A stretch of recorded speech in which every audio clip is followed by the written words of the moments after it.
vais peut-être commencer par me présenter. Donc, je m'appelle Églantine Soré-Goussier, donc j'ai créé l'atelier du corps positif il y a 9 ans pour vous accompagner sur le chemin.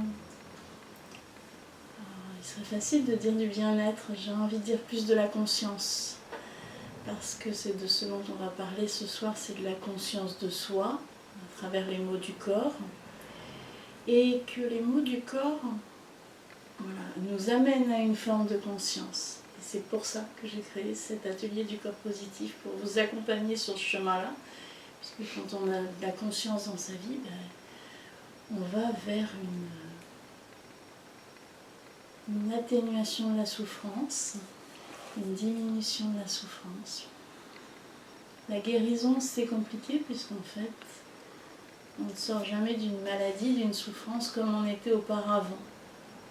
Or, on entend souvent par guérison revenir à ce qu'on était avant. Et ça, c'est pas possible en fait. C'est pour ça que j'utilise pas beaucoup le mot guérison. Voilà, donc on va parler ce soir des mots du corps révélateurs de nos émotions. J'imagine que si vous êtes là, c'est que c'est un thème qui vous parle déjà. Je ne viens pas ici par hasard. Alors moi, c'est un thème qui pourrait résumer tout mon travail depuis que j'ai commencé à travailler. Pour moi, depuis que j'ai 14 ans, c'est ce qui guide ma vie, c'est-à-dire que les mots du corps viennent me révéler ce qu'il y a à l'intérieur de moi et dont je n'avais pas conscience avant. Donc j'utilise vraiment les mots du corps comme des guides pour me guider vers qui je suis vraiment et quelles décisions je prends dans ma vie, quelle orientation, voilà. Comment je guide ma vie à travers ce que le corps m'exprime.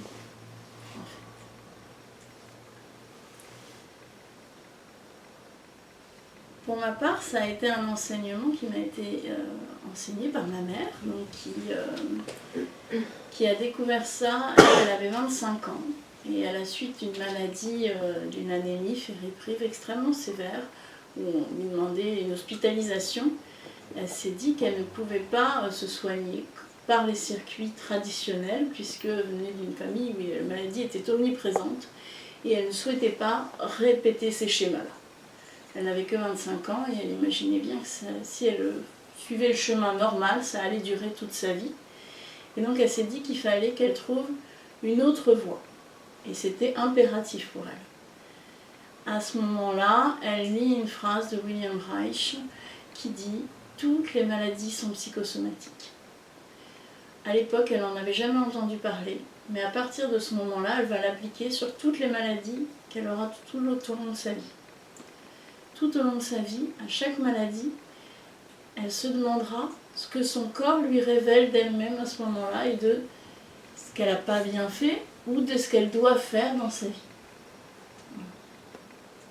Et donc c'est pour ça que moi, quand je viens au monde avec une maman qui pense comme ça, qui se soigne comme ça, tout de suite ma vie elle est orientée vers un autre axe. Et vers l'âge de 12 ans, 14 ans, je comprends en fait par mimétisme, par observation, qu'on peut se soigner simplement par la conscience de ce qu'on est, de ce qui se passe quand on est malade. J'ai fait des études de médecine, j'ai commencé des études de médecine en tout cas, parce que je voulais aller plus loin et comprendre véritablement ce qui se passe dans le corps quand on est malade. Parce que cette façon de penser, quelque part, aujourd'hui, alors elle n'était pas à l'époque de ma mère, mais aujourd'hui, elle est de plus en plus courante. Que le corps veut dire quelque chose quand on est malade, la maladie, ce qui a du mal à se dire.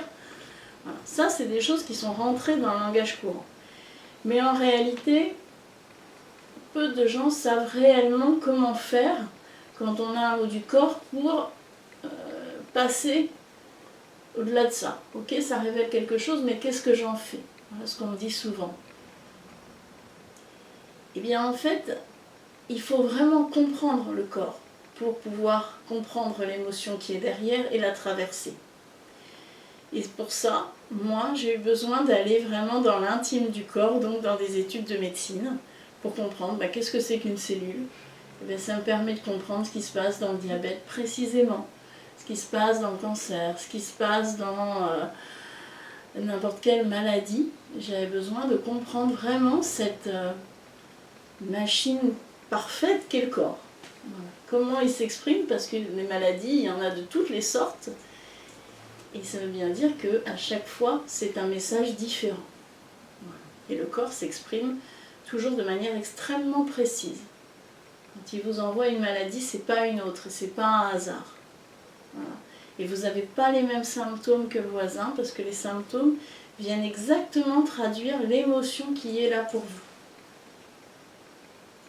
Donc voilà, des études de médecine qui m'ont permis vraiment d'aller dans cette connaissance du corps humain. Et puis, après, au bout d'un moment, mon corps m'a signifié qu'il était grand temps pour moi de quitter ces études de médecine, puisque j'ai entamé le volet beaucoup plus thérapeutique au bout de 5 ans, et non plus la connaissance du corps. Et là, quand j'ai entamé le volet thérapeutique, donc je vais vous raconter cet épisode-là pour vous montrer comment le corps me parle, comme il vous parle à vous, et comment moi je l'entends. Donc j'étais étudiante en médecine externe, et je faisais 8 gardes en service de réanimation à l'hôpital Lariboisière à Paris. Et les 2-3 premières gardes se passent, et puis je me rends compte que à chaque fois que je vais en garde, en fait, je suis malade. Je suis grippée, je suis enrhumée, mal à la tête, pas bien.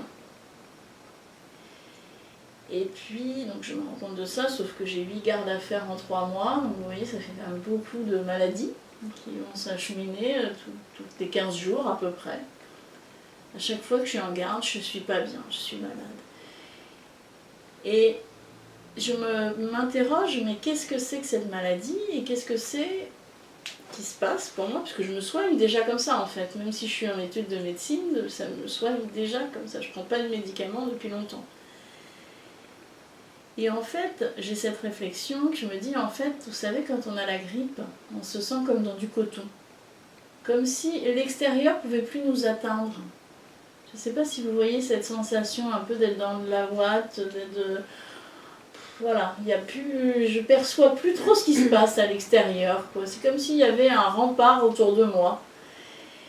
Et j'ai cette réflexion, je me souviens très exactement, je suis dans les toilettes du service de réanimation et je me dis en fait, c'est tellement violent ce qui se passe ici, que mon corps me protège de ce qui se passe. Parce que c'est trop insupportable pour moi. Voilà. Il se passera encore quelques mois, mais après la décision sera claire pour moi que je quitte la médecine pour simplement retrouver un état où mon corps peut se reconnecter à l'extérieur sans être dans la violence en permanence. À la suite de ces études de médecine, j'ai fait des études de médecine chinoise pendant un cursus de 4 ans à temps plein pour comprendre une autre vision de la médecine. Donc j'utilise, comme je travaille sur les mots du corps, et l'alphabet de la médecine occidentale, c'est-à-dire qu'est-ce qui se passe dans une cellule, dans un os, qu'est-ce que c'est qu'une entorse, comment fonctionne la machinerie du corps, et l'alphabet de la médecine occidentale, qu'est-ce que c'est que l'énergie, comment elle circule dans le corps, quels sont les organes, avec la théorie des 5 éléments, le yin et le yang. Et c'est 2 choses qui me permettent, en tout cas pour moi, une vision beaucoup plus complète du corps et une compréhension de ces mots. Mais même quand j'ai fait des études de médecine, la thérapeutique ne m'a pas intéressée. C'était vraiment la théorie, comment le corps fonctionne. Moi, c'est toujours été ça ce qui m'a fait vibrer. Voilà. Qu'est-ce qui fait que le corps s'exprime à travers ces mots? Qu'est-ce qui se passe quand on est grippé? Qu'est-ce qui se passe dans toutes ces maladies-là? Qu'est-ce qui veut dire exactement derrière ça? Si vous avez des questions, n'hésitez pas à m'interrompre, surtout des observations, ou si vous n'êtes pas du tout d'accord. En médecine chinoise, il y a une chose qu'on dit, c'est... Alors, je vais vous dire exactement comme ça, je ne vais pas me tromper. Quand le Zhengqi réside à l'intérieur, la perversité ne peut rien faire. Ou encore, la perversité ne peut profiter d'une occasion pour attaquer que quand le Zhengqi est suffisant. Alors le Zhengqi, c'est l'énergie droite, c'est l'énergie qui est la vôtre et qui est la force de votre corps. En fait, ce que nous disent ces phrases qui ont été écrites il y a très longtemps, c'est que notre corps, s'il est suffisamment fort, il n'y a rien de l'extérieur qui peut l'atteindre. Mais que par contre, si on est en faiblesse, si on a des souffrances, si on est déséquilibré dans nos énergies, alors dans ce cas-là, la moindre perversité pourra rentrer et révéler, ça c'est moi qui le rajoute, cette défaillance. Voilà. C'est comme ça que les maux du corps, quelque part, viennent révéler notre état de déséquilibre interne. Qu'est-ce qui se passe à l'intérieur du corps? En fait, s'il y a un mot du corps, c'est que notre corps, il n'est plus tout à fait à l'équilibre. Il y a quelque chose qui a déséquilibré l'ensemble. Et moi, je suis persuadée que ce quelque chose, ce sont les émotions que l'on n'a pas traversées.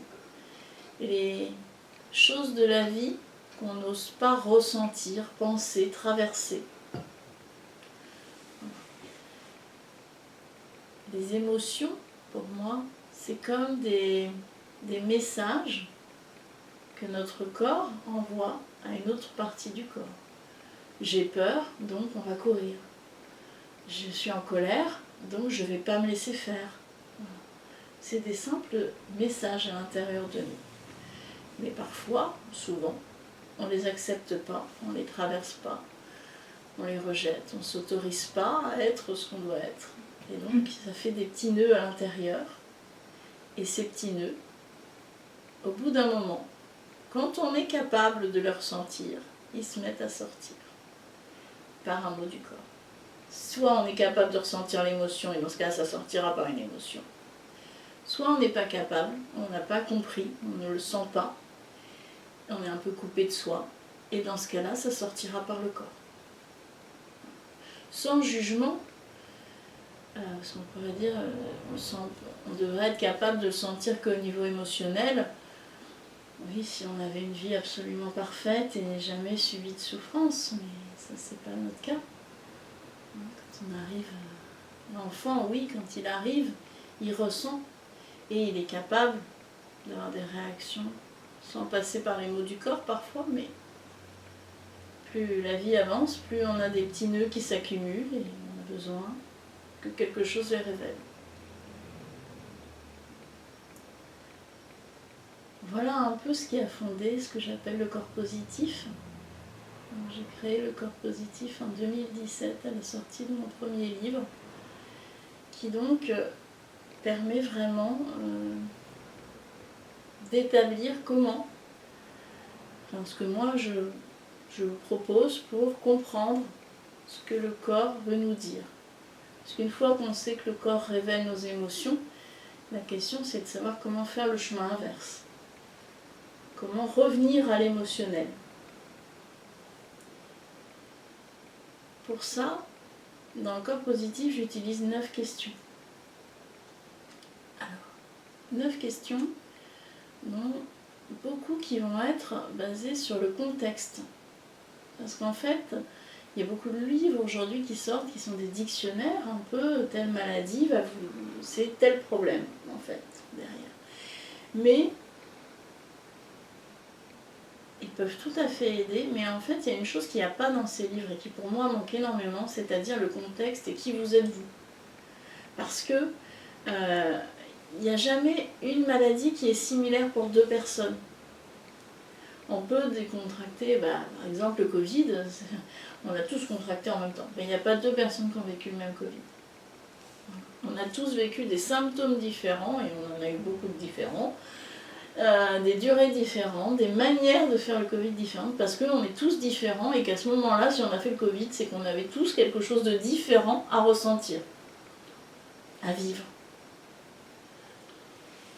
Donc, en fait, dans le corps positif, on va d'abord et avant tout s'intéresser à qui vous êtes et à ce que vous vivez en ce moment. Parce que c'est ça qui va pour moi donner la clé de l'émotion qui est derrière. Donc, par exemple, on va se poser la question de l'apparition. Quand est-ce que la maladie est apparue? La maladie, le mot du corps, il n'apparaît pas à n'importe quel moment. Il apparaît à un moment très précis de votre vie. Au moment où il y a quelque chose à comprendre. Alors quand c'est hier soir que s'est déclenché le mal de ventre, c'est plus facile à trouver que quand c'était il y a 20 ans une douleur au dos. Parce qu'on ne se souvient pas précisément de quand c'était il y a 20 ans. Mais c'est important de faire quand même cet effort de mettre une date le plus précise possible, voire une heure, si c'est vraiment récent, sur l'apparition des mots du corps. La date, ça vous permet de vous poser ensuite la question, qu'est-ce que je vivais à ce moment-là? Quelles émotions j'avais à ce moment-là? Est-ce que j'étais en plein dîner de famille à ce moment-là? Est-ce que je me préparais pour un dîner? Est-ce que j'étais en train de me disputer avec quelqu'un? Est-ce que c'est au moment où la personne m'a téléphoné? Est-ce que c'est au moment où une personne est partie? Voilà, ça peut être tout.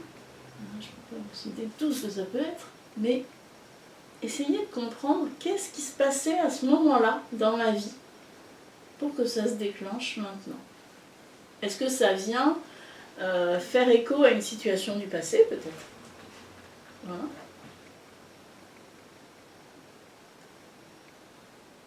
Donc la question de l'apparition, qu'est-ce que je vivais à ce moment-là, avec qui, est vraiment très importante. Ensuite, il y a la question du rythme. C'est-à-dire, comment la maladie s'exprime. On n'a pas, par exemple dans le cas d'une douleur, on n'a pas mal tout le temps de la même manière. Et ça, c'est important de l'observer. C'est important, par exemple, dans le cas d'une douleur chronique, de vous observer au cours d'une journée et de voir, est-ce que j'ai mal le matin, mais pas le soir? Est-ce que j'ai plus mal à midi? Est-ce que j'ai plus mal quand je me réveille? Ou est-ce que j'ai plus mal quand je vais me coucher? Est-ce que j'ai mal particulièrement au printemps? Est-ce que j'ai mal quand le temps est humide? Est-ce que, voilà, je vais observer, est-ce qu'il y a un rythme dans lequel la maladie reviendrait tout le temps? Parfois oui, parfois non. Et la question qui va avec, quels sont les facteurs qui vont faire que mes maux du corps vont augmenter et quels sont les facteurs qui vont faire que mes maux du corps vont diminuer? Imaginez par exemple une douleur qui augmente dans les périodes où je travaille. Par exemple une douleur de canal carpien qui augmente particulièrement quand je vais au travail et qui diminue quand je suis en vacances. Qui augmente quand je suis stressée et qui diminue quand je suis bien dans un moment de famille par exemple. Bien dans ce cas-là, on a clairement une piste qui se dessine, c'est que cette douleur, elle est liée à mon activité professionnelle. Et donc que l'émotion qui est derrière la douleur est liée dans mon activité professionnelle. Mais là, c'est simple, parce que dans la vie réelle, c'est pas toujours aussi simple. Par exemple, on a souvent des douleurs qui vont se déclencher quand la personne arrive en vacances. Le premier jour des vacances, souvent on prend des vacances, on se dit ça va être formidable, je vais me reposer, j'ai prévu un super planning pour être bien, et le premier jour des vacances, vous êtes malade. Et tout tombe à l'eau, ça arrive souvent. Eh bien, ça peut, il y a plein de possibilités, mais ça pourrait aussi être lié au travail. Par exemple, j'ai du mal à lâcher mon travail. J'ai du mal à ne plus être efficace et à ne plus être utile. Je ne supporte pas cette inutilité des vacances. Donc, à chaque fois que je suis en vacances, je je ne suis pas bien. On va essayer de repérer comme ça des synchronicités, des choses qui viennent révéler des pistes pour qu'on comprenne ce qui se passe derrière. Il y a aussi le traditionnel chocolat qui soulage beaucoup de douleurs. Alors, je mange du chocolat quand j'ai mal au ventre. C'est pas parce que ça fait du bien au ventre, c'est parce que ça m'apporte de l'amour, de la douceur, un sentiment de sécurité. Donc c'est intéressant non pas de noter que le chocolat apaise toutes les douleurs, mais de voir que j'ai ce besoin-là en moi de douceur, de sécurité et d'amour. Parce que si après je peux me l'apporter autrement que par du chocolat, et sans avoir mal, sans attendre d'avoir mal pour me l'apporter, alors mon corps n'aura plus à révéler ça par la douleur. Donc les douleurs vont diminuer. Et il y a peu de temps, par exemple, ça me fait penser à un cas, une dame est venue me voir avec des malaises. Et c'est une dame qui est très, à un certain âge, mais qui est très active, qui fait beaucoup de choses, beaucoup de bénévolat, plein d'activités. Et je lui demande, une question que je vais vous dire après, qu'est-ce que ça vous permet les malaises en fait? Comment vous vous sentez quand vous êtes en malaise? Qu'est-ce que ça change dans votre façon de faire dans la journée d'avoir un malaise? Qu'est-ce que ça fait? Je vous ai une malaise, qu'est-ce qui se passe? Et elle me dit, je suis obligée de me poser et puis de me recentrer sur moi. Alors moi, ce que ça m'évoque, c'est que cette dame, elle a du mal à se poser sans faire un malaise. Et si elle ne faisait pas de malaise, elle ne se poserait peut-être jamais de la journée en fait. Donc les malaises lui permettent de s'arrêter. Et ça, c'est souvent. Souvent, les maladies, elles nous permettent de dire stop là où nous, on continuerait à fond parce qu'il faut, parce que c'est comme ça, parce que j'ai pas le choix, parce que... Alors que la maladie, elle va m'arrêter et là, j'aurais pas le choix que de m'arrêter. Donc, elle vient révéler un état de fatigue. À ce moment-là, un état de non-écoute de son besoin de se poser, de se recentrer sur soi.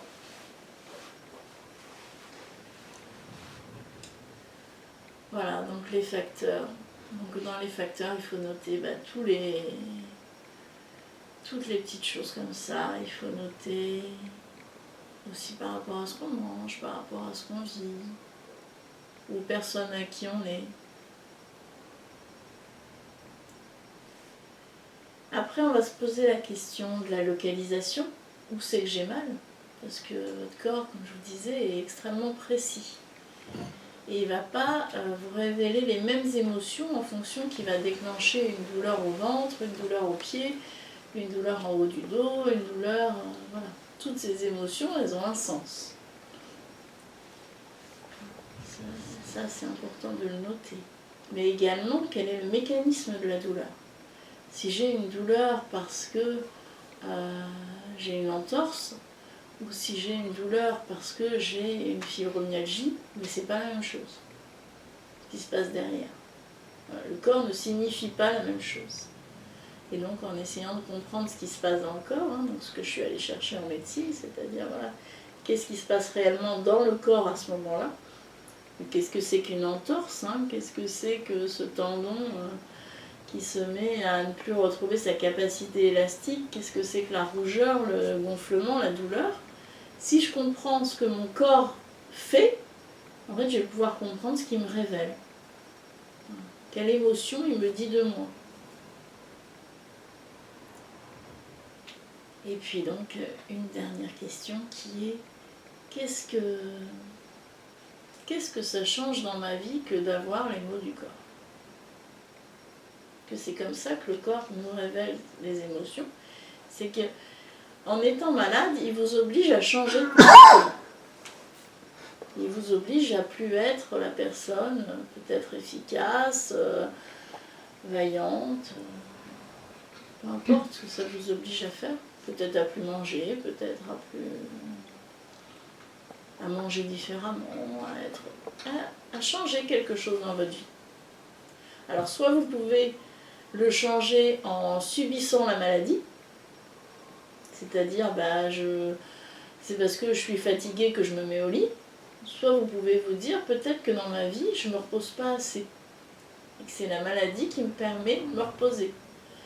Peut-être que vous pourrez après, une fois que la maladie sera passée, vous reposer plus pour éviter de repasser par la maladie la prochaine fois. Peut-être que ça vous révèle que vous avez besoin de demander de l'aide, que vous avez du mal à demander de l'aide. Et la maladie vous oblige, parce qu'à un moment donné, la maladie peut nous obliger à ne plus pouvoir s'en sortir soi-même. Alors, je suis obligée de demander de l'aide, et ça va m'obliger à traverser des émotions. Mais soit vous le faites que le temps de la maladie parce que c'est obligé, soit après vous en tirez vraiment une transformation sur le long terme.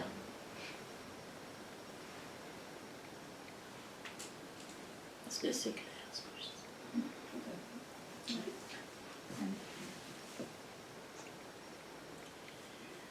Voilà, donc on essaie vraiment de comprendre précisément ce que la maladie veut nous dire. Et plus on va être précis, plus on va comprendre.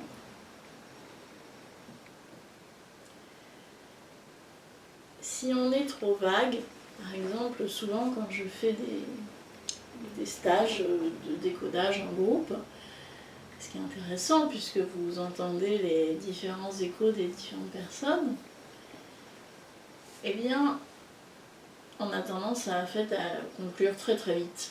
Ah bah c'est ça, bah il faut que je me repose, ah bah c'est ça, il faut que je fasse... Voilà, tout de suite on va trouver une conclusion. Et en fait, il faut se méfier parce que si notre corps est obligé de passer par les mots du corps pour révéler les choses, c'est que notre mental, nos émotions, au contraire, vont nous amener vers le chemin inverse. Voilà, c'est comme si à un moment donné, psychiquement, vous rencontrez un obstacle, quelque chose qui est très difficile pour vous. Par exemple,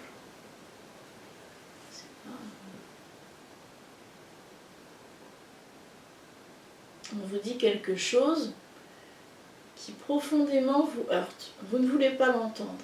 Okay. Vous allez couper avec ça et vous allez poursuivre votre chemin sans entendre ce qu'on vous a dit. Mais à un moment donné, votre corps, il pense que vous êtes quand même capable à ce moment-là d'entendre ce qu'on vous a dit. Et donc il va vous envoyer la maladie pour que vous puissiez vous poser, entendre ce qu'on vous a dit. C'est pas très clair ce que je raconte. Je vais essayer de donner un exemple concret.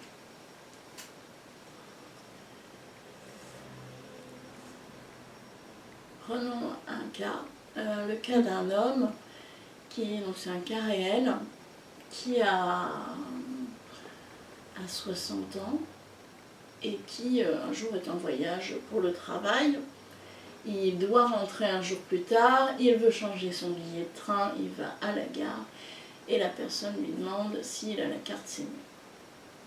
Et là cet homme-là ne s'était pas vu vieillir et là on lui dit quelque chose de profondément heurtant pour lui, de profondément violent. Il se met en colère, il paye évidemment plein tarif et il part de la gare et il oublie ça.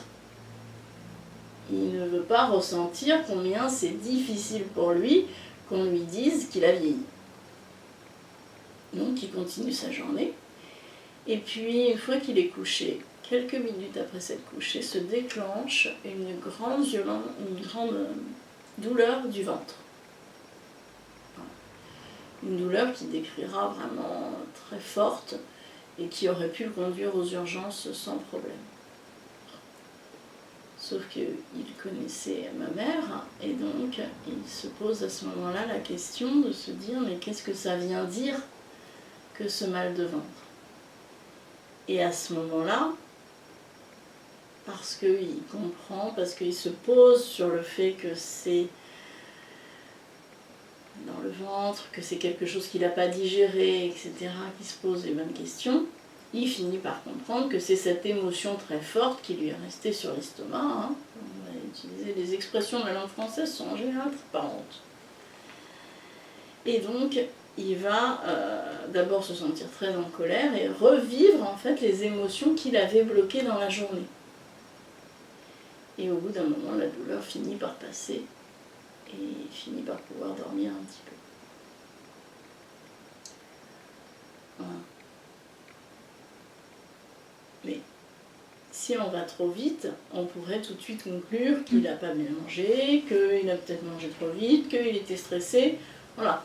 On pourrait très facilement, en fait, si on ne s'appuie pas sur le tangible du corps, c'est-à-dire sur la douleur à l'estomac, la douleur dans le ventre, se dire autre chose. Voilà. C'est pour ça que c'est important d'être bien précis. Et une fois qu'on a trouvé le sens,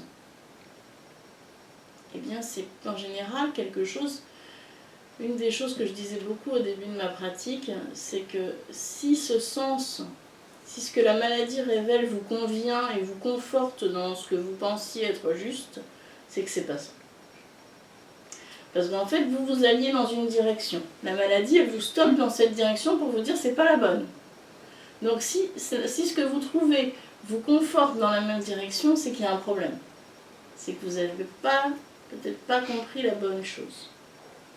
C'est pas grave, on commence le lendemain et on recherche et on continue. Ce que la maladie nous révèle en général, ça nous dérange. Par exemple, quelqu'un qui aime beaucoup se reposer, c'est rare que la maladie lui révèle qu'il faut se reposer. Alors quelqu'un qui ne supporte pas de se poser, c'est rare que la maladie lui dise de se bouger. Voilà. La maladie, elle vient nous emmener là où notre tendance nous amène à l'inverse. Elle vient rééquilibrer en fait nos tendances naturelles. Je peux vous poser une question? Bien sûr. Est-ce que ça veut dire en fait là dans ce que vous êtes en train d'expliquer qu'à partir du moment où on pense comprendre pourquoi on a telle maladie ou telle douleur, ça veut dire que forcément c'est pas ça?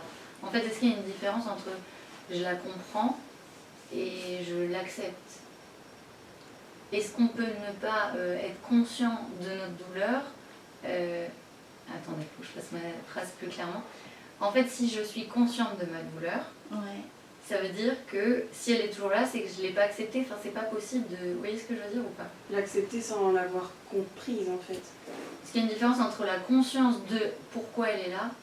Est-ce qu'à partir du moment où on a conscience réellement de pourquoi elle est là, elle devrait plus être là en fait? Alors, c'est pas... Il y a plusieurs choses. Il y a la conscience, il y a la compréhension et il y a l'acceptation. Parfois, on a compris, on sait ce qui ne va pas dans notre vie, mais on n'a pas accepté pour autant. Et dans ce cas-là, ça reste bloqué. Ah, ça m'arrive souvent en thérapie que les gens me disent, moi j'ai fait 10 ans de psychanalyse par exemple. Donc là, on dissèque bien intellectuellement ce qui s'est passé. Les gens sont très conscients de ce qu'ils ont comme problème, mais ils n'ont pas ressenti et accepté et retraversé l'émotion. Parce qu'en fait, cette émotion que vous avez bloquée, il va falloir la revivre. On ne peut pas penser qu'une émotion, on ne va pas la vivre. En fait, la vie va se débrouiller pour qu'à un moment donné, vous retrouviez le chemin de l'émotion. Donc c'est douloureux. Donc c'est pas... C'est pour ça que le corps positif, c'est pas une solution miracle. Au début, moi, quand j'étais jeune, je comprenais pas pourquoi tout le monde se soignait pas comme ma mère. C'était incompréhensible pour moi. Ça avait l'air tellement simple, il n'y avait pas besoin d'aller chez le médecin, je comprenais pas. Et puis après, j'ai commencé à le faire moi-même. Et là, j'ai compris pourquoi les gens préféraient prendre un médicament que de le faire. Voilà. Parce que ça amène à une souffrance, entre guillemets, émotionnelle. C'est-à-dire que la souffrance que j'ai bien cachée, bien enfouie en moi, il va falloir que je la retraverse. Mais il y a une chose qui est sûre, et je finis après de répondre à votre question, c'est que si la maladie se manifeste dans votre vie, à ce moment-là, vous en êtes capable. C'est-à-dire que la maladie, il y a des choses, par exemple, qu'on a enfouies depuis l'enfance. Eh bien, elles ne vont pas se révéler à l'âge adulte à n'importe quel moment. Elles vont se révéler uniquement au moment où psychiquement on est prêt à revivre cette émotion-là, où cette émotion ne va pas vous détruire. Parce que quand on est enfant et qu'on vit des choses violentes, j'ai pas, des traumas, des parents violents, etc., on ne peut pas ressentir ces émotions. C'est pas possible, c'est trop violent pour la psyché de l'enfant. Donc l'enfant, il coupe et il range ça dans un coin de sa tête. Et quand on est adulte, eh ben, les choses elles vont ressortir petit à petit, au fur et à mesure de notre vie, au fur et à mesure qu'on est de plus en plus costaud, de plus en plus construit dans notre vie, ça va se mettre à ressortir. De façon plus ou moins difficile, avec des maladies plus ou moins graves. Mais il faut bien les sortir. Mais dites-vous bien une chose, et ça pour moi c'est quelque chose qui m'a beaucoup guidée dans ma vie et qui je trouve très rassurant, c'est de se dire que si ça sort maintenant, c'est que je suis capable de la vivre. Voilà. Ça ne va pas me tuer. Parce que des fois, vous devez savoir, hein, quand il y a des émotions un peu difficiles, des grandes souffrances qui nous viennent, on a l'impression qu'on va mourir, qu'on va tomber dans le trou et que ça va nous emporter, quoi. Et ça, ben dites-vous bien que si c'est le corps qui vous indique ça, vous pouvez lui faire confiance. Il ne vous amènera pas plus loin que ce que vous êtes capable. C'est toujours au bon moment que ça se présente, pas à un autre. Et il y a des moments dans la vie où on n'est pas prêt, où on n'est pas en sécurité matérielle, où on n'est pas en sécurité affective, et c'est pas à ce moment-là que la vie se manifeste. C'est pas à ce moment-là qu'on vous fait retraverser des choses. Moi par exemple, j'ai été surprise quand j'ai été jeune maman, quand j'avais les enfants très en bas âge, ça commence à s'atténuer maintenant, eh bien j'avais beaucoup moins de maladies. Parce qu'en fait, comme je devais m'occuper de ces petits, eh bien, c'était pas le moment pour moi d'aller retraverser les choses. Voilà. Donc il y a des moments donnés où la vie, elle vous laisse tranquille. Ça ne veut pas dire que vous ne vivez plus rien. Ça veut dire que ce sera plus tard, quand ce sera possible. Donc pour revenir sur l'acceptation, une fois que vous avez compris, en fait, il va falloir l'accepter. C'est-à-dire qu'une fois que j'ai compris que... une fois que ce monsieur, par exemple, a compris que ce qui était difficile, c'est que la guichetière, elle lui a dit qu'il avait 60 ans, il a toujours la possibilité de se dire que c'est n'importe quoi ce qu'elle dit, qu'elle n'avait pas à lui dire ça, qu'elle pourrait le dire autrement, que, etc., que c'est de sa faute à elle. Ou alors, il a aussi la possibilité de se dire, ok, je n'accepte pas d'avoir vieilli, et il va falloir que je traverse le fait d'accepter d'avoir vieilli et d'accepter peut-être la peur de la mort qui est derrière, d'accepter de ne plus pouvoir être comme avant, de plus... Voilà, tout ce qu'il y a en fait. En fait, c'est comme si on ouvrait un paquet et puis derrière, il y a tout à accepter, quoi. On tire sur un fil de tout ce qu'il faut accepter. Peut-être de ne pas être... beaucoup de gens, hein, de ne pas pouvoir tout faire et tout faire pour mes enfants, me sentir impuissante et de rien pouvoir faire. Et voilà, on tire un fil et après il y a tout un tas d'acceptations à faire. Et c'est quand on a fait ces acceptations-là que la maladie en général finit par se transformer en autre chose. Parfois on ne trouve pas tout de suite ce pourquoi l'émotion qui était derrière. Hein, ça peut prendre du temps. Ça peut prendre du temps aussi qu'on ait envie de la chercher. Au début, on se dit, bon, ça va passer. Moi-même, là, je suis la première, hein, quand il se passe quelque chose, les premiers jours, allez, voilà. Bon, au bout d'un moment, je me dis, allez, sois sérieuse, il se passe quelque chose, c'est réel, donc tu vas essayer de comprendre ce qui se passe. Et puis parfois, je comprends quelque chose un jour. Donc j'ai une grippe, je comprends quelque chose, et puis les symptômes bougent, mais ne s'en vont pas complètement. Les symptômes vont évoluer. Par exemple, j'avais beaucoup le nez qui coule, etc. Et le lendemain, je vais avoir de la fièvre. Et bien c'est qu'il se passe autre chose. C'est qu'en fait, j'ai ouvert une porte de compréhension et que je peux aller encore plus loin. Voilà. Les gens qui parlent de pelure d'oignon, ben c'est un peu ça. Des fois, on commence par la pelure superficielle. Et puis le lendemain, il y a d'autres symptômes et on continue. Voilà. Et on continue comme ça, en fait, jusqu'à ce que le corps il n'ait plus à s'exprimer. Mais, en fait, j'ai remarqué dans ma pratique, quand j'accompagne, c'est que, en général, c'est pas grandiloquent, cette fin. Souvent, on dit, ça prend combien de temps pour régler une insomnie, par exemple. Mais je suis incapable de vous dire ça, parce que en fait, quand les gens viennent me voir pour comprendre l'émotion qui est derrière l'insomnie, on essaie de la comprendre, et puis j'accompagne à la traverser. Mais en fait, après, on ne va plus s'occuper de l'insomnie, on va s'occuper plus que de l'émotion et de la difficulté, de la souffrance psychique qui se cache derrière ça. Donc en fait, les gens vont plus se focaliser sur le mot du corps, l'insomnie. Ils sont plus en lutte en fait contre l'insomnie. Ils sont dans l'acceptation que l'insomnie, elle est là pour révéler quelque chose. Donc on va plus se focaliser dessus, parce que sinon on a tendance à se focaliser, hein, et donc ça amplifie. Et quand on commence à oublier, et en fait on se retourne quelques jours après, on se dit bah en fait, mais là je dors très bien en fait. Voilà. Et là en fait ça fait plusieurs jours que je dors bien. Et souvent pour moi c'est comme ça. Je peux pas dire là tout d'un coup c'est fini, mais plusieurs jours après je me dis ah, il n'y a plus rien en fait. Voilà. C'est comme si en fait on utilisait cette méthode au début pour guérir le corps, et qu'au final bah, c'est plus ce qu'on cherche vraiment. En fait, on le fait plutôt pour du... Au final, j'ai découvert quelque chose de moi et je travaille plus sur mon émotion. En fait, ça me préoccupe plus, au final, à la fin, que les mots du corps.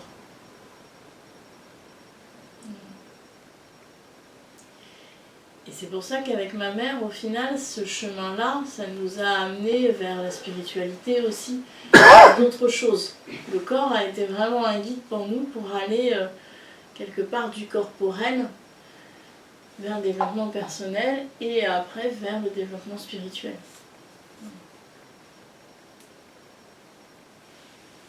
Après, on peut étendre les mots du corps aux signes de la vie.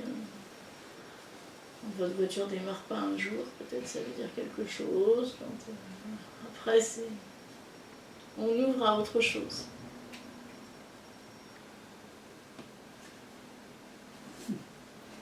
Comment on libère justement une émotion? Parce que tu disais, il faut se laisser traverser en fait par l'émotion pour la libérer.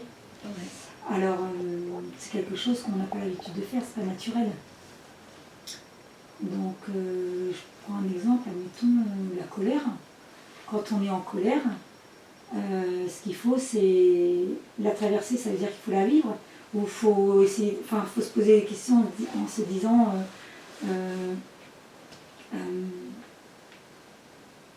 qu'est-ce que ça vient réveiller chez moi, enfin, toi, je ne sais pas trop en fait comment gérer l'émotion en fait. Ouais. J'ai compris dans la théorie que voilà, visiblement il faut l'accueillir, donc il faut la traverser pour pouvoir la libérer.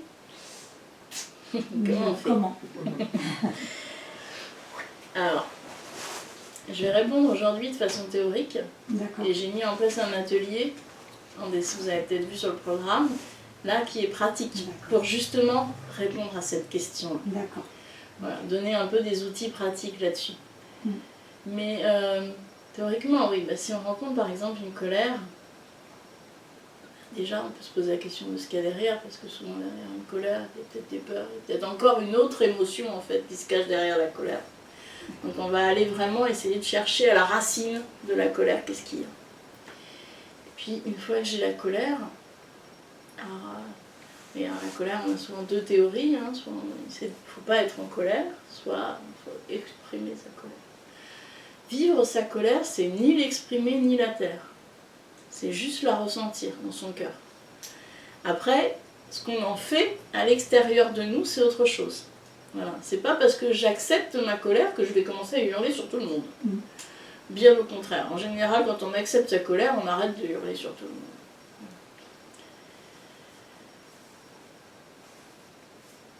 Traverser une émotion, en fait, c'est vraiment la laisser faire son chemin à l'intérieur de nous. C'est-à-dire que souvent, nous, quand on a une émotion, on va en effet, nous les adultes, je vais dire parce que j'ai des enfants et j'observe que ça ne se passe pas tout à fait comme ça, ils laissent beaucoup plus l'émotion faire son chemin. Nous, on a tendance à savoir comment il faut être et donc à ne pas laisser l'émotion prendre toute la place.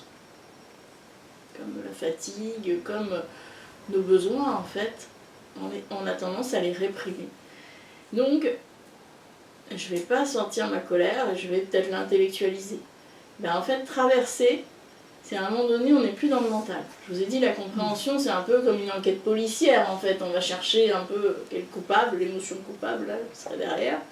Ben, au bout d'un moment, il faut lâcher le mental. L'acceptation, la traversée, c'est plus du tout mental, c'est dans le ressenti, c'est je me laisse traverser. Je plonge dans l'émotion.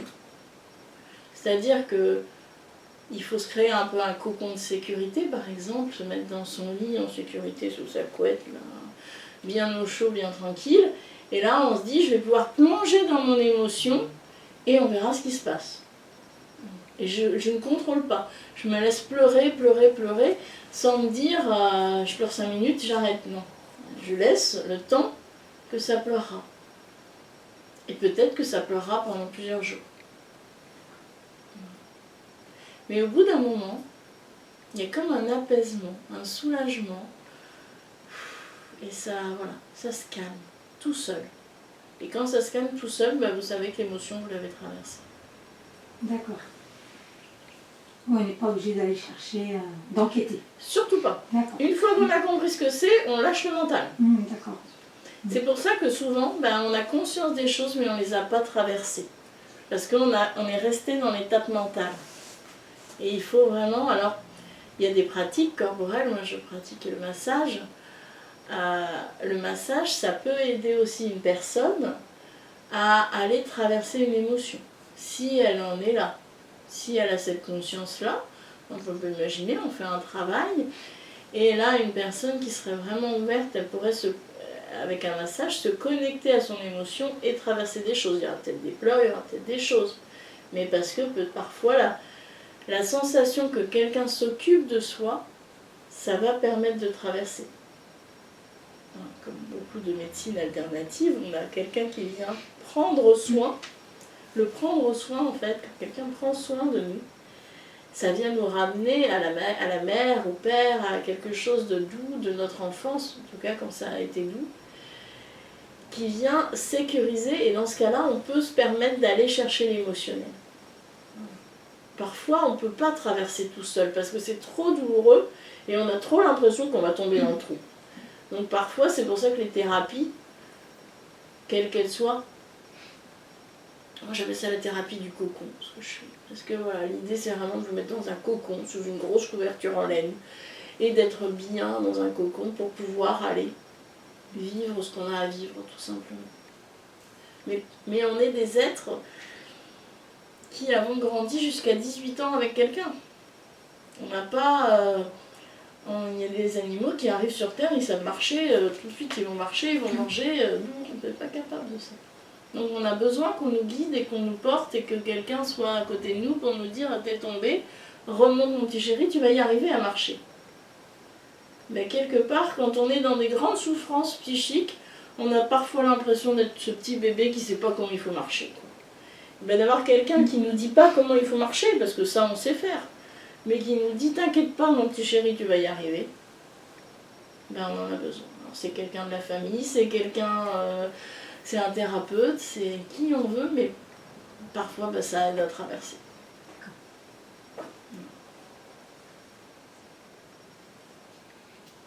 J'ai encore une question. Pour les maladies, depuis tout à l'heure, je pense aux allergies par exemple. Ouais. Et c'est un exemple avec lequel j'arrive pas à imaginer comment on peut aller chercher des réponses par rapport à ça. Parce qu'au tout début, vous disiez, c'est intéressant de regarder par exemple le rythme, les périodes, etc. Je vais prendre l'allergie au pollen, parce que moi j'en ai.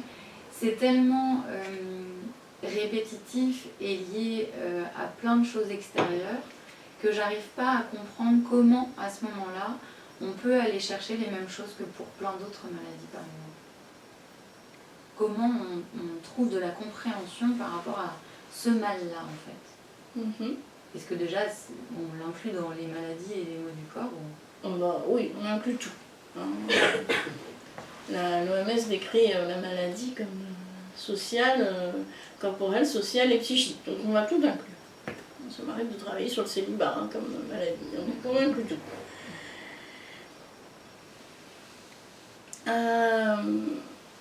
L'allergie, justement parce que ça vient à certains moments, c'est important de noter ces moments-là. Parce que ces moments-là vont tous ramener à quelque chose. Il va falloir trouver ce dénominateur commun quelque part qui est ce quelque chose. Souvent l'allergie, ça vient nous ramener à un souvenir heureux, quelque chose d'un peu rapide, qui après nous a été enlevé. Donc c'est très important, ça va être d'observer la période d'apparition de cette allergie. Quand est-ce que ça a commencé? Parce que souvent les bébés ne sont pas allergiques. Voilà. Donc ça apparaît à un moment donné et ça va être important. Et puis après de bien noter ce qui augmente l'allergie, ce qui va la diminuer. Parce que ça va amener à des pistes en fait. En fait de noter tout ça, moi j'utilise dans mon livre, je propose un schéma avec ces questions autour parce que de passer par l'écrit, quand on réfléchit comme ça dans la tête, on ne peut pas avoir les idées claires, mais de passer par l'écrit, d'écrire, puis d'un coup quand on écrit on se rend compte qu'il y a un mot qui revient tout le temps. Ah, là il est signifiant. Voilà. Des fois il y a même des gens qui m'ont dit je l'ai fait avec une amie d'écrire. Parce que soi-même quand on regarde on ne voit pas, mais le regard de quelqu'un d'autre ben, ça peut aider. Je pense qu'il faut écrire tous ces petits points-là. Et qu'au final, ça va finir par donner quelque chose. D'accord. Il n'y a pas de raison. C'est une manifestation du corps comme une autre. Est-ce que vous avez d'autres questions? Est-ce que les gens particulièrement sensibles vont davantage avoir de maux du corps et les gens introvertis qui vont moins exprimer leurs ressentis, est-ce qu'eux ont plus de maux du corps aussi? Est-ce qu'il y a une différence par rapport aux personnalités comme ça des gens? Alors souvent les hypersensibles, oui, vont plus somatiser que les autres, parce qu'ils sont plus connectés quelque part. En tout cas plus à l'écoute de leurs ressentis. Après, je ne sais pas si les gens introvertis ou extravertis, ça je ne sais pas. Il y a des gens qui vont avoir très peu de mots dans leur vie, qui vont très peu somatiser. Ça ne veut pas dire qu'ils ne traversent rien. Ça ne veut pas dire que tout va bien. Ça veut dire que la vie peut-être pense qu'ils ne sont pas assez solides à ce moment-là pour pouvoir les exprimer. Je peux imaginer, mais après ça reste que des lignes très vagues. Voilà, c'est vrai qu'il y a des gens qui vont jamais être malades et puis du jour au lendemain ça va être une crise cardiaque, par exemple. Ben, on peut imaginer qu'avant, ils ne seraient pas émotionnellement capables de le vivre et que la vie elle est obligée de s'exprimer par quelque chose de très fort.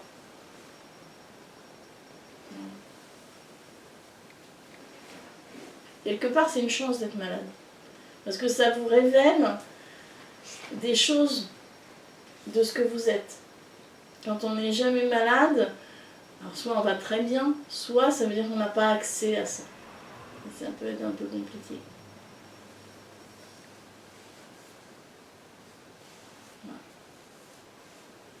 En tout cas, moi je finis par penser que c'est pas négatif d'être malade, que c'est plutôt une manière d'avancer sur soi.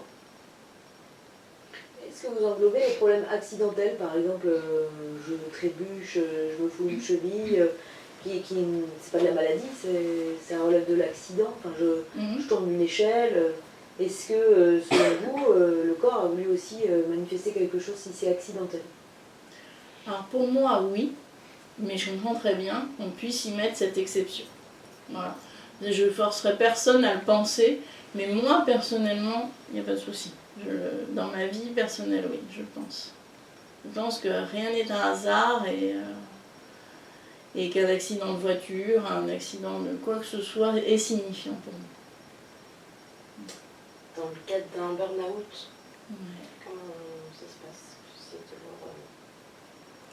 Mais le burn-out, je m'explique, j'en fais un moi-même, je suis absolue. D'accord. Burn-out,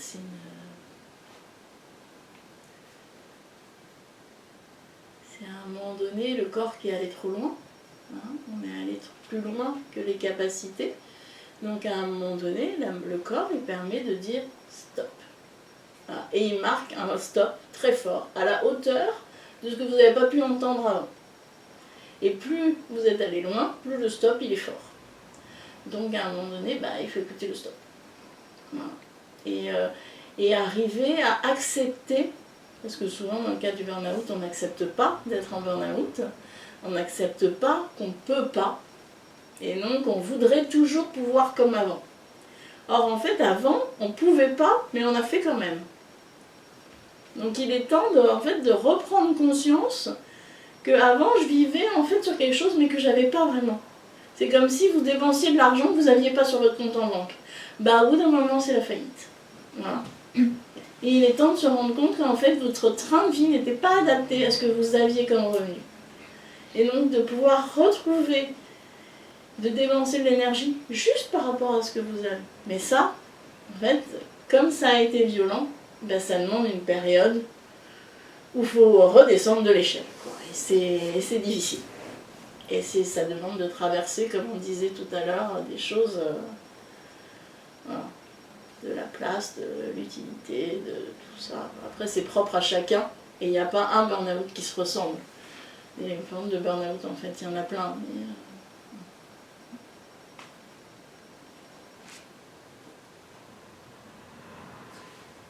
Pardon. Est-ce que c'est possible de catégoriser les maux du corps, par exemple, de dire, je dis n'importe quoi, t'as quelqu'un qui a mal à la gorge, vous donnez l'exemple de la grippe, en général ça correspond à telle émotion, ou est-ce que chacun va exprimer un mal par rapport à une émotion propre, parce que ça diffère pour chaque personne. Oui, ça diffère pour chaque personne. personne. Ça diffère à chaque personne. On peut essayer de tirer des grandes lignes. Maintenant, pour moi, dès qu'on essaie de catégoriser, on perd une partie du sens. Voilà. Il faut se méfier de ça, des raccourcis, et c'est vraiment important de se poser la question. On voit bien, même par rapport à soi, en fait. Si j'ai mal à la tête aujourd'hui, ça ne veut pas dire que c'est la même émotion que quand j'avais mal à la tête il y a un an. En fait, je vis quelque chose d'autre, donc c'est autre chose qui se passe. Voilà, donc c'est toujours nouveau.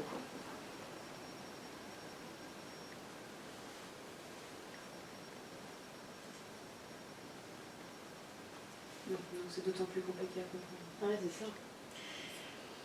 En fait, c'est une gymnastique de l'esprit qu'on n'a pas l'habitude.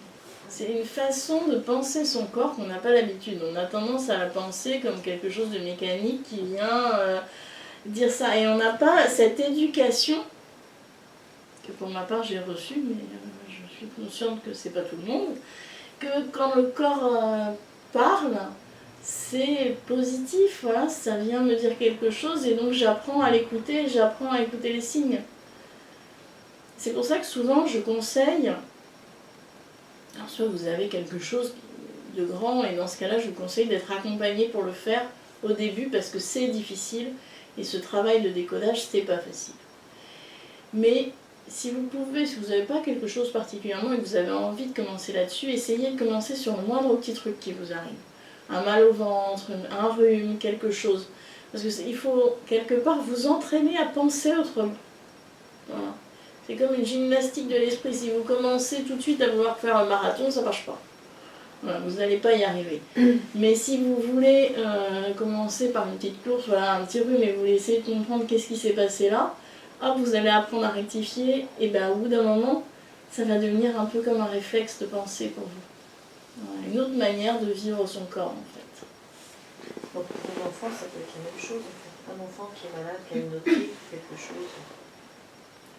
Ça veut dire quoi chez un enfant? Chez un enfant, c'est un peu plus complexe, parce que ça peut être ce qu'il vit lui, ça peut être ce que vit ses parents, ou toute autre personne qui le garde, qui est en contact avec lui et pour qui il pourra porter ses mots à lui.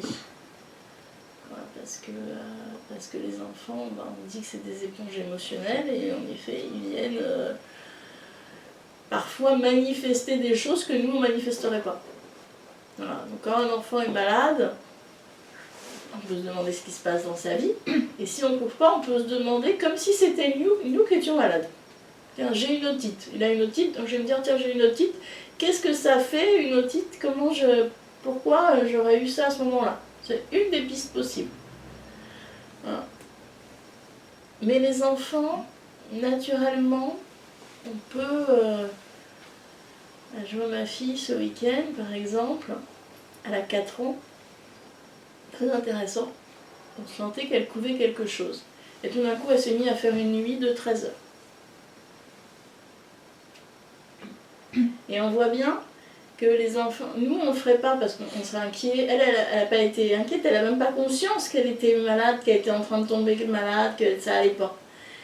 Mais en fait, naturellement, elle a trouvé une voie qui était de se reposer. Et elle n'a pas tombé malade au final. On sent bien qu'elle est passée à côté. Voilà. Mais sans doute qu'il y avait des choses émotionnellement qui étaient difficiles et en traversant, alors le sommeil, ça aide à traverser aussi. Hein. Je sais pas si vous avez déjà observé, mais dormir, ça nous aide beaucoup à vivre par les rêves ou inconsciemment, ça aide à traverser les choses aussi. En tout cas, elle, c'est le chemin qu'elle a trouvé pour se poser. Mais quand on a 4 ans, on ne se pose pas de questions, on n'a pas de c'est bien, c'est mal, qu'est-ce qui va m'arriver après, toutes ces peurs de la maladie que nous on a et qui viennent amplifier les choses pour nous.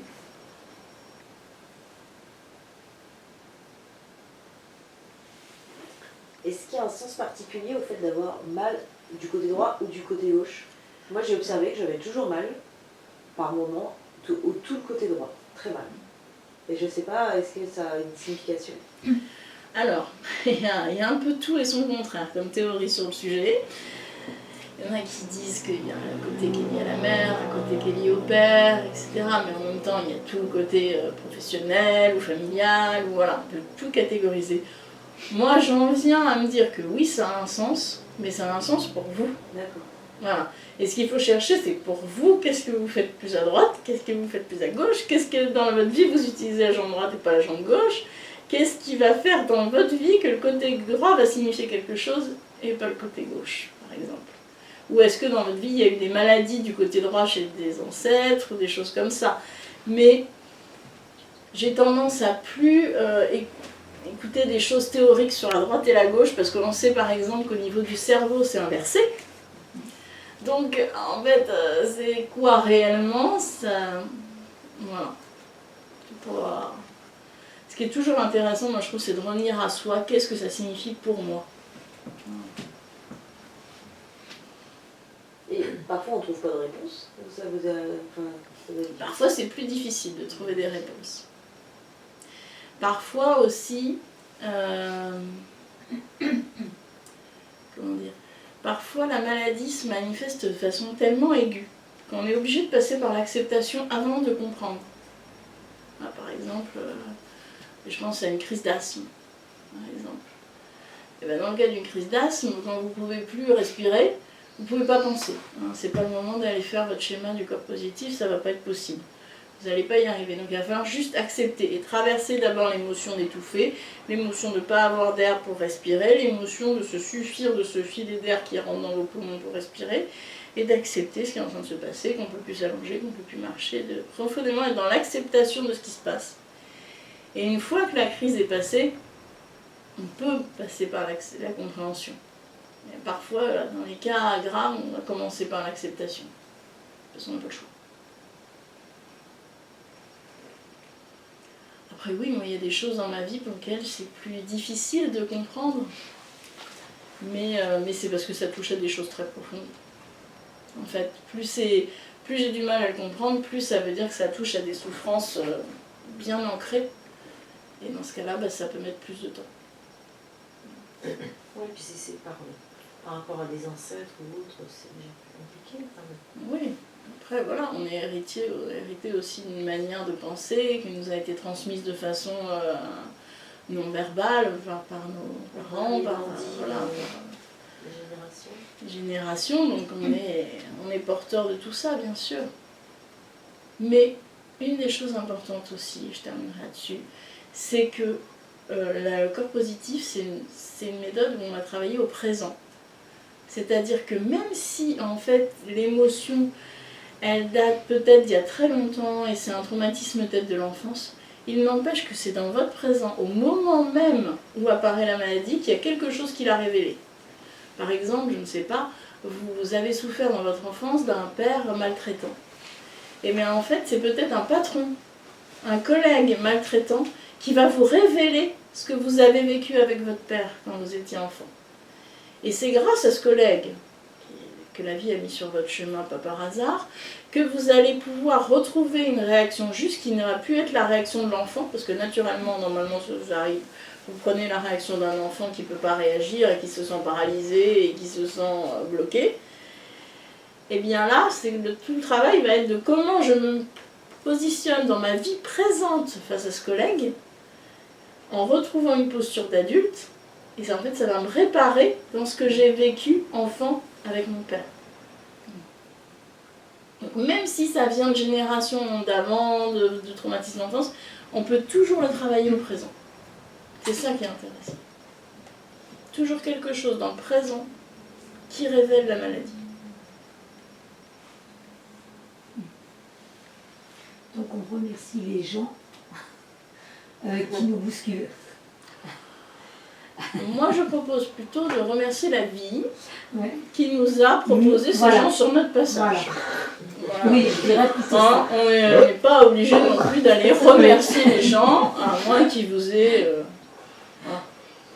Oui, je remercie la vie de les avoir mis sur mon passage. Voilà. Et ils vous ont aussi mis sur leur passage à eux pour faire exactement la même chose. Hein. Vous êtes aussi perturbants pour eux qu'ils ne sont perturbants pour vous. Donc voilà. C'est la vie qui a ordonnancé tout ça. En fait, on bosse tout le temps, quoi.